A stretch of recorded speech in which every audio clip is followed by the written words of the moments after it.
first 30 days doing content yesterday, July 28th. And that is my view count for my first 30 days. Started June 29th. And so I'm going to hit some pros and cons, and then I'll go back to my numbers so you guys can like combine it all together. So, like I said, I started June 29th, and here are some things I figured within the 30-day period. First pro is to post consistently. I'm not going to tell you to be like me. I posted almost every day except for 2. Every single day. So that is probably why I got the results I did, is because I posted every day. Now, I'm not going to lie. I figured it'd be way more than that. But hey, almost 17,000 views in the first 30 days. I'm not going to complain. So consistency is number 1. Map out your content is number 2. Like I said, I did a plethora of videos up front, and then every day that passed, I posted, and then I add to it when I feel like it. So there was a few days where I was like, I don't feel like posting anything I already have in my library. I'm just gonna go and do this today. I just feel like doing this, and I did it on the spot. But having content already pre-recorded can help you tons, especially because we all know there are gonna be days that you just don't feel like doing anything. So recorded content previously is going to help a ton. Okay. Also, mapping out your content. You want to make sure you just don't get on camera and just start talking. That's fine if you just want to talk. It's kind of hard to hold people's attention if you're just on there just talking about random stuff. So if you have an idea of what you want to talk about prior to getting on camera, that's going to help you a lot. At least you have a direction. So definitely have in mind what you want to do. I would say sticking to your timing consistently.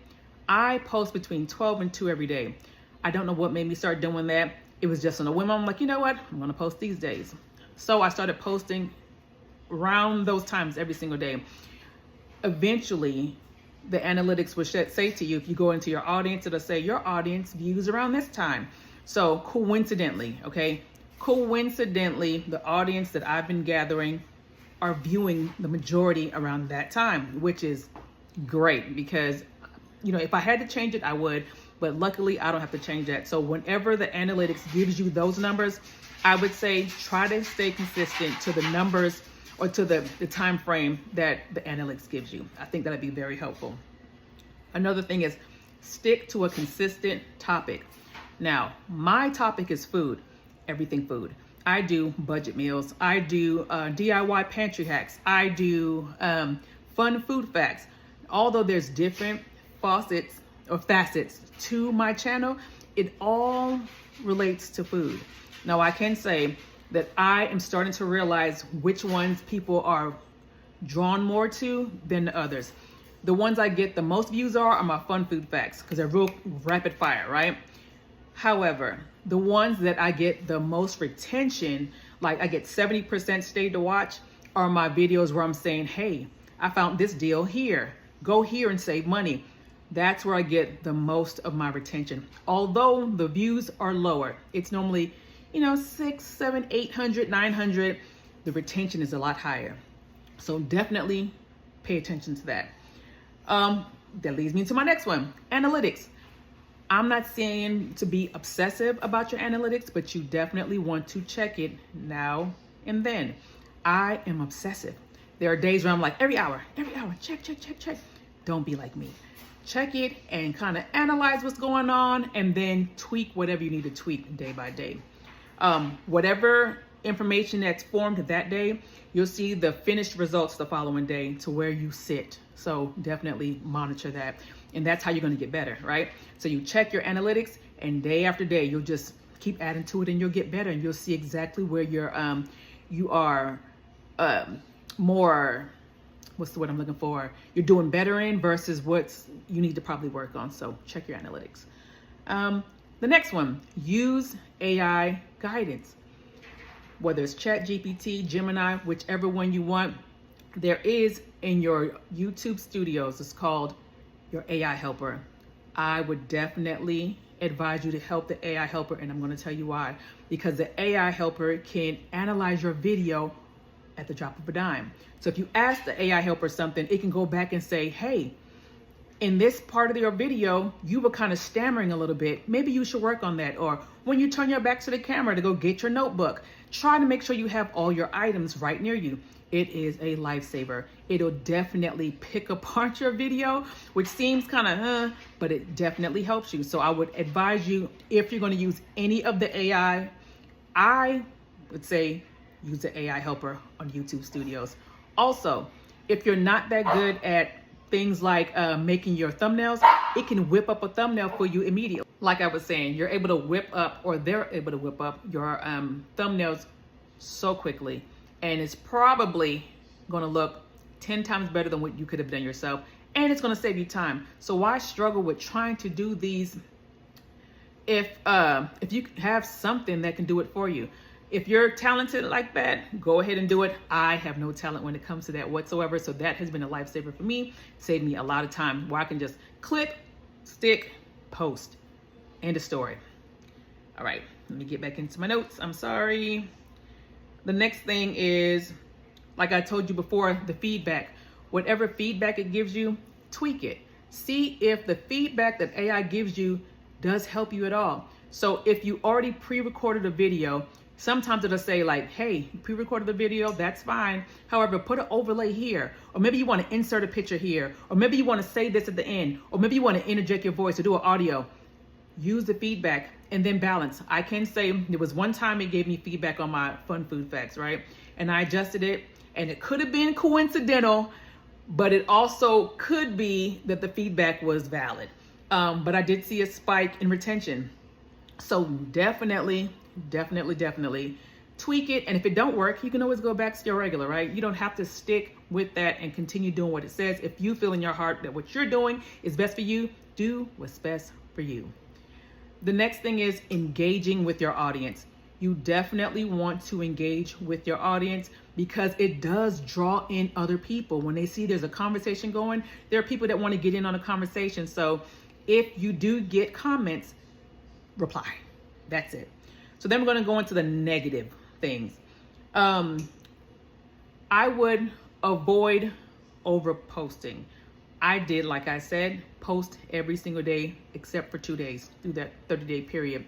However, there was one of the days where I decided I was going to post a double video within 3 hours apart, and my second video didn't go anywhere far. I felt like the second video was a lot better than the first video.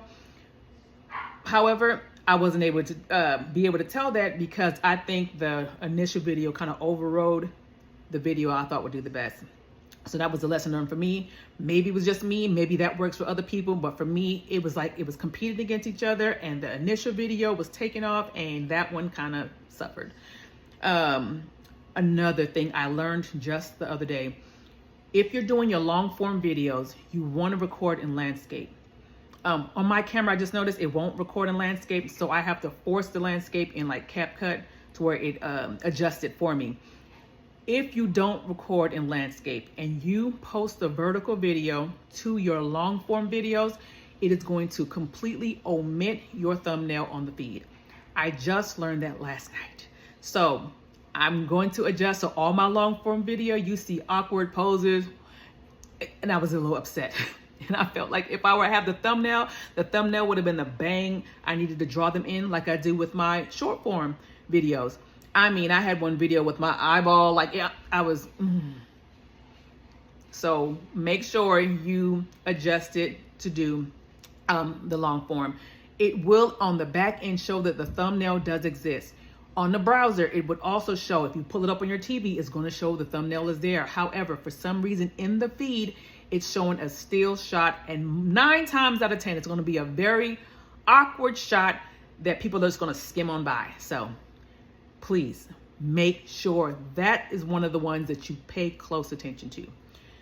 And then we come down to negativity. Now, regardless of how positive your content is, mind you, my stuff is about food.